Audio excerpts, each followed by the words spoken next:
Okay, we can get started. Hey, Radiant Souls. I was waiting for my dog to stop drinking some water because it's like as soon as I turn on the camera, he's barking at something or drinking water or making some noise. Not that you would mind, but I like to keep, a clean studio here. So welcome to the February 2023 Energy Forecast. If you're new here, my name is Heather Mays. I'm an artist, author, animal communicator, psychic, medium, channeler. I do a lot of things, all with a goal to empower and embolden others to connect with their divine radiant light and to honor the connection with all life.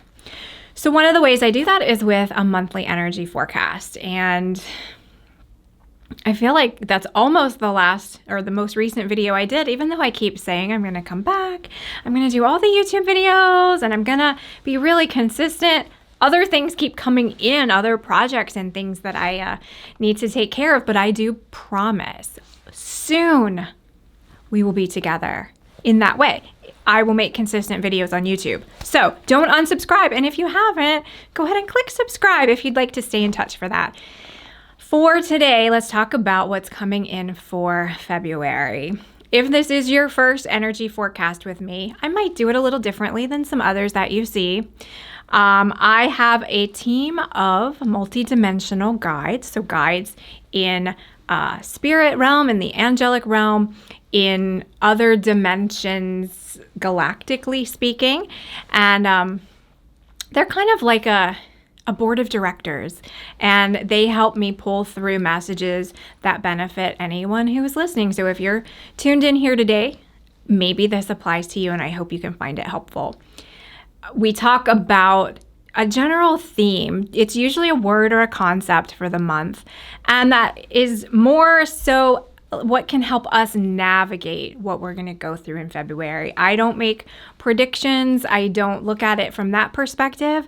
It's more of what tool can I give you to help you and help empower you, help you get through the month, help you navigate, like I said, and balance some of the energies that come in for you.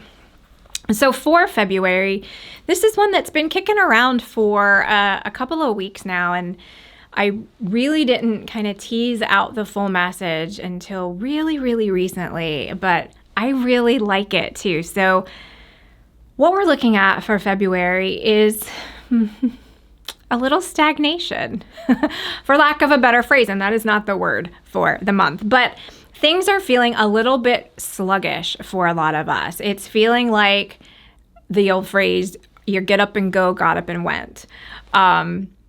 It's that we almost like have a loss of context and a loss of our peripheral vision, and we're just kind of stuck in whatever it is that we're dealing with, and it doesn't last for the whole month. This particular grinding things to a halt kind of felt specific to the first part of February. So as we get into the third and fourth weeks, it really does feel like things pick up momentum, but I think we'll be fine for that part. I want us to focus on what the heck do we do with that beginning part of the month. And I also want to mention that energy is fluid and works differently for all of us. So it's not that on 12:01 a.m. on February 1st, that's when this energy kicks in. It could have, you may already be dealing with it. You may come to it after. You may not encounter it at all. It's what's most prevalent in the collective. So when we're looking at that kind of stagnation, what the team wanted to highlight specific to that was as you go through it, as your head's down, as you're like, oh, I'm not feeling this, think of it as the magnetic pull or kind of the suction that is bringing in potential kinetic energy. So kind of like an athlete that's really crouched down, ready to go, like run. Like at the starting line, you know how you take that position and then you run because you're maximizing and condensing all of that energy that you then release. So we're in that kind of contraction period energetically. So it's okay, and we're not going to be in it forever, and it serves a purpose. So for some of us that will be going through that kind of stuck in energy, what is helpful is to think of the who, what, when, where we are. So all of it, who, what, Where and when are you? How can you answer those questions for yourself? And why it's important to answer those for yourself is that, like I said, when things get going toward the end of the month, it's going to be buckle up, buttercup, things are coming. So you want to have a good sense of balance. You want to feel grounded in yourself. So it's time to essentially clean house with some stuff. So the team was showing me this as collectively, in a larger scale, if we pull back our perspective, we've been working through and will continue to work through kind of 4 phases or aspects of energy. And this is energy of discovery, energy of truth, energy of ascension, and expansion. I don't know why my voice said that funny. Expansion. And so those 4 aspects are inherit, inhabit, inhibit, and inspire. So the 4 I's, if you will. And for the last 2.5 to 3 years, we have been in the inherit phase. And that doesn't mean something, that's being passed down to you from a loved one who has passed over or something that you take on genetically. It's not inherit in that sense. It's inherit meaning something that's come to you from outside of you. So if we look at the world, I think we can all guess, I know I can, some of the stuff that's been coming at us lately in the last 2.5 to 3 years. And the feeling there is that almost like if you think of panning for gold, this is the stuff that's coming down the stream and you're catching it in your little plate. And a lot of it's going to be dirt and silt and gross stuff, but there's a couple nuggets in there that might serve you. And I know that's really corny and cheesy, but I talk in metaphors and analogies a lot. So inherit is what's coming. Inhabit is our word for February. That is where we are. We are sitting with things. We are looking at them from different perspectives. And they either inhibit us or inspire us. So that's how the 4 play together in a larger, grander scale. But there was also kind of a deeper dive into that if you know Native traditions and kind of First Nations and people connected to Earth, there is, all people are connected to Earth. You know what I mean? Like tribal-based communities. I'm trying to think and process and talk, and it doesn't work some days. But there is a notion or a concept of 7 directions. So I think we all kind of know north, east, south, and west, right? We're familiar with that. The 7 adds on up, down, and center.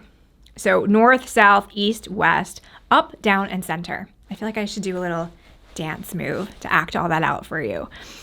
But when we're looking at these 4 aspects of energy, they each interplay and interrelate with the 7 directions, which I thought was pretty cool. And if you can just picture me standing in my kitchen this morning saying like, okay, like, cause this is how pulling messages through works for me sometimes. I get the tiniest little piece. Like, yeah, the 7 directions, just go with that to top off the 4. And I'm like, that sounds like math and I don't know what you want from me. So can you break it down a little bit more? So I had to wait for the rest of the message to come in. Just a note for some of you who work on intuition and channeling and things like that. It isn't always like smooth sailing. There's some give and take, can be a little negotiation. So the 7 relating to the 4 is that, and it may look opposite to you because this might be a mirror image on camera, but inherit is coming from the west. So those are things that are coming into you, into your space, into your energy, all up in your business, coming from the west. Inhabit is north-south energy. So it's polarity. It is very like teeter-tottery, trying to balance. When we look at inhibit, that's almost things that get stuck in that north-south, and now they're bouncing around, up, down, top, and center. And then when we're inspired, we're letting things go. We're breathing them out. Inspire is to breathe, breathing things out into the world, whether that's letting something go, or you've created something, or you've worked through the lesson and you can release it. And that's going out to the east. So if that helps you at all to picture how that is working directionally, for me, it was nice to have that image, and it felt almost more powerful and less stagnant. If you know that kind of winds of change, so to speak, are pulling through for us, you can keep that in mind. So as we are sitting in this energy of inhabit, what we want to look at is truly, what are you inhabiting? What are you in a habitual relationship with? What are your habits? What is your day-to-day? What's your go-to? Where do your thoughts roam? Where do your emotions go? What are you wearing? What are you living under? And if you can think of inhabiting as a house or a building, you're kind of like, that's what's surrounding you. Those are the pictures you put on the wall. Not literally, we're still talking metaphor, but that's the stuff you've put around you. So it could be the people you invite in, the programs you watch, the content you consume, the emotions you express or repress, the thoughts you're thinking, the thoughts you're suppressing to, anything like that, the foods you're eating, all of it. What's in that kind of bubble of inhabiting for you? And then what's working and what isn't? Getting really honest with yourself. Is it inhibiting me where it's going to get stuck? Up and down, top, center. Up, down, center. I gave 4 instead of 3. This is why we don't do math here on this channel. Or can you let it go? Is it inspiring you? And sometimes that doesn't mean a negative or positive context, because sometimes even the great stuff inhibits us because we're like, oh, I don't know. It feels too good. Should I do something? I don't know. I'm just going to sit with it because it's really, really good. And it still inhibits us.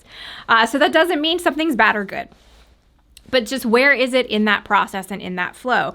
And the more you kind of look at something, a different perspective you can take too, if you're thinking of inhabiting, and go back to our building analogy. One of the things we can look at is examine your facts. So fact, if you look at the word F-A-C-T-S, facts, foundation, wait a minute, I gotta write it down, I'm gonna get it wrong. See, I already got it wrong. Framing, attempting to control the story, F-A-C-T-S. Framing, meaning like, what'd you build the walls around you with? As if you do a house reno or anything like that, some demo, you're gonna knock down those pillars, those walls, those beams first. So take a look at the framing, and is it really serving you anymore? Did you assume the facts that you received were true? Did you cling to them? Did you create them because they gave you a nice little safe, cozy place to inhabit? That's okay, but just be honest and see if it's still working for you. And then if something is really stuck, if it's while you're in this inhabit, if it's also inhibiting you, you can look at 7 different aspects of energy. We've got a lot of numbers. I wasn't kidding about the math part and me being like, hold on, I need a calculator. Because we've got the 4 directions, which turn the 4 aspects of energy: inherit, inhabit, inhibit, inspire, and then the 7 directions. And now we have 7 layers, basically, or 7 zones we can look at. So if something is stuck with you, some tips to kind of work through that. And if you're familiar with the energy, body, and chakras, this is going to sound very familiar to you, but you may not have looked at it from this perspective. So let's just say there's a limiting belief or something that is stuck and isn't working and it's inhibiting you, and it just feels like it's doing that loop, top, center, bottom, all the way through. It's just stuck and it's not serving you anymore. You can ask yourself, where does that live for me? You can think about, where does it reside in the body? That's certainly one way to do it.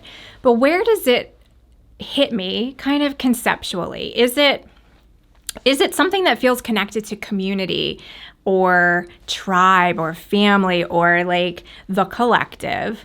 And you might think of that as like the first floor of a building.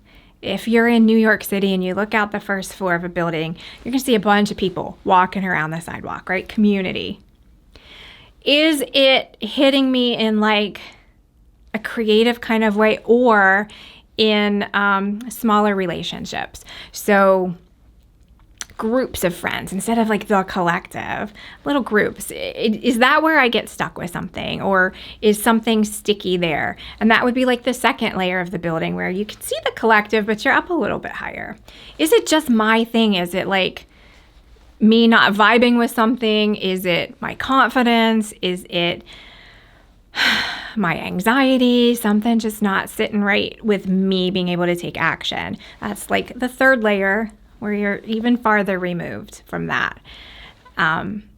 Is it something that is sitting on me like a heartache or a grief? That's like the fourth layer, which you can think of the heart chakra as we're moving up. Is it something I can't speak out or voice or be clear about? That's the fifth layer. You're getting up like you want to shout something from the proverbial rooftops.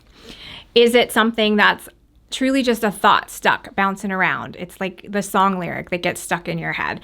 Sometimes we have thoughts that are like that, and you're like, nope, I don't want to deal with you today. Maybe it's just bouncing up around there, or it's a thought that you can't really put into form. It's just kind of, I don't know, unformed and wispy. Could be that sixth layer. Or it could be that you just feel a disconnection from soul, spirit, self. Any of those, if you can really dial into that, that can help you heal, help you alchemize, help you transcend that. And you can certainly work with a practitioner, a counselor, a healer to help you kind of walk down that path if you find yourself stuck on one of those. But that was just a nice way to visualize that. So that is where we are. We are inhabiting, and in that we're looking at our who, what, when, where, why, how, all of that about ourselves, specifically what we're in habitual relationships with. Is it inhibiting us or is it inspiring us? And what else can we look at to help move things through so that we are clear, we are ready, we are kind of activated and have all this potential energy to ride the wave that starts to come in at the end of the month. So the natural element for us to reflect on with this was gold, for gold panning. So that one's kind of self-explanatory. Not everything that's going to float by is going to be for you or the best thing for you. And can you keep what works, what's shiny and what's great, and let the rest of it go? And the animal was a purple martin. If you don't know, those are the ones that kind of live in the gourds, and the word inhabit, they inhabit that, and they live in huge colonies, sometimes so many thousands of birds in one kind of community, one colony, that you can see them on radar. They show up. So doing that work of inhabiting as a service, not just to you, but to the collective. Because if you're here on my channel, that might be something you're kind of interested in. How do I serve others as well as keeping my side of the street clean? And then there wasn't really an affirmation because, my goodness, there was plenty of work to be done. So, just refer back to some of that on what you can kind of keep in mind as you're walking through this. And then let's look at the art. So it looks very related to directions. Right? There is east, there's west, there's top, center, bottom. Everything is kind of moving around in and out and pulsing within this shape, and kind of going interdimensionally back. If you look at it, kind of gets a little bit shadowed and repetitive as it pulls back into kind of the more colorful layer in the background. And then the symbol that looks like motion in the top right, left, bottom corners. The top right and left and the bottom right and left corners, if I can say it right, that's indicative of motion and really doing this kind of churning of things, the cleaning of house while you inhabit. So that's it for this month. I would love to know what you thought of the messages that came through, the transmissions, the art, all of it, if it was helpful for you. What are you feeling coming in for the month? Drop me a comment and let me know. I'd love to hear from you. So I hope you have an amazing day, and I'll see you soon. Bye.